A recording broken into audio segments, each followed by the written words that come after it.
If you want to achieve financial freedom in 2023, I'm going to give you 5 quick ways or 5 quick money tips to understand so that you can start setting a benchmark for yourself financially and goal-based so you can actually achieve financial freedom. And you're probably wondering, where does that start for me? How much money should I be making to be achieving financial freedom? Personally, I have a couple of ideas that I write down on my Remarkable tour. It's a really dope, it's a tech-based, notepad taker. Really cool. Basically, first things first is life doesn't start until you make $30,000 a month. If you're not making $30,000 a month, your life has not began. And everybody online is pushing you, make your first 10 grand a month. It's so exciting. To be honest, man, 10 grand a month after the government comes in, you're now at 6 grand a month. With expenses, your rent's gonna be $2K, your car is gonna be $500. You can't even eat out every day. You're not really making enough money. $10,000 a month is not a lot of money. $30,000 is $1,000 a day. And even at that, that's where you can do some substantial shit. $30,000 is $1,000 a day. After the government comes in, that's $600 a day. You got your expenses. You're at least netting $300 to $400 a day. That's at least substantial enough for you to be excited about. That could really help out your family tremendously. And that's $360,000 a year. That's still not the 1% though. 1% is 400 grand a year. And that's mostly W-2 employees who then get taxed and they got to pay 180 of that back. So really understand that. A lot of people talk about income revenue. You got to think about expenses and also the fact that you have to pay shit at the end of the year. You have to pay taxes. You got to be an extreme person of society. So life doesn't start until $30,000 a month. So if you actually think about financial freedom, don't just make $5,000 to $10,000 a month and you're sitting there and you're like, oh, I can pay my bills. I can quit my job. You're still as broke as you were, except you're just living alone and now you're working from home and now you're making money. But at the same time, you're still miserable as fuck. Okay, because you're going to work harder to make that, 5 to 10K a month than you would at your job. So now you have less time freedom, less headspace, less friends. It's actually personally miserable. Okay. Second thing is don't let money get to your head. Just because you make $10,000, $20,000, $30,000 a month doesn't mean you're a hot shot. Okay. Sometimes I make that in a day. It's not very fucking impressive.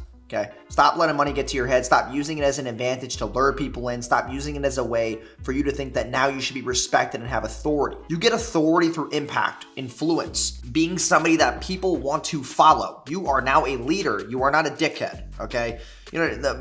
Using money to fuel your ego is only going to make you make more money, but it's going to make you piss a lot of people off. Okay, you have to be an actual substantial individual, someone who's of impact and influence in society to be followed. Okay, not just putting people down for you making more money than them. No one wants to hang around somebody like that. If people do, then they're also money hungry and they're just greedy fucks as well. They're not exciting. Okay, so that's number 2. Number 3 is make sure you live on 20% of what you make. Okay, because what I just broke down as far as $30,000 a month is $1,000 a day. Okay, government comes in, you got $600 left. If we take that 20%, that's $200 a day in expenses. Now you're left with about $400 left, and then we figure you're gonna go out to eat, you're gonna maybe maybe you're paying a loan off something, you buy a watch, you do this, you do that.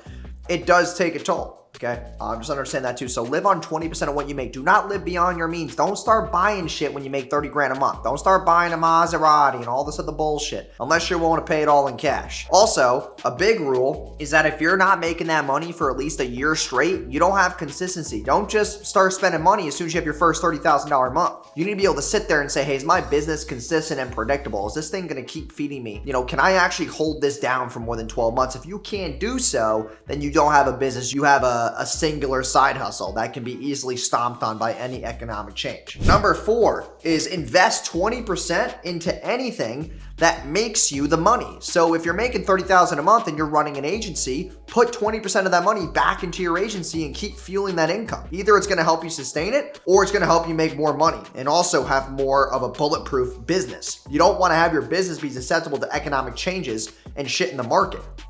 Things that happen to the economy should not have to predicate on your business. Make your business as bulletproof as possible. Invest in systems, invest in people, invest in trends that make you more money. If you could put 20% of your business, you should be able to get twice as much back. So if you're making $30,000 a month, you put 20% in, you should be able to make an extra $10,000 to $15,000 a month from that 20% compounding every single month. So invest back into the machine that's making you the money. And the last thing is, now when I talk about spending money and all that, I do this take this as a grain of salt, but this is what worked for me. It might not work for you. You need to hold yourself accountable by spending money on luxuries that actually make sense, okay? Before you start saying, oh, I'm gonna go buy a Gucci belt. No, motherfucker. Actually buy luxuries that fuel your agency, business, or marketing. So getting a car, that's actually going to be used in ads, that's going to be used for lifestyle marketing. That can help you get more clients and customers. Maybe buying a nice watch if you do a lot of meetings in person, maybe some nice suits. Invest in shit that actually would be of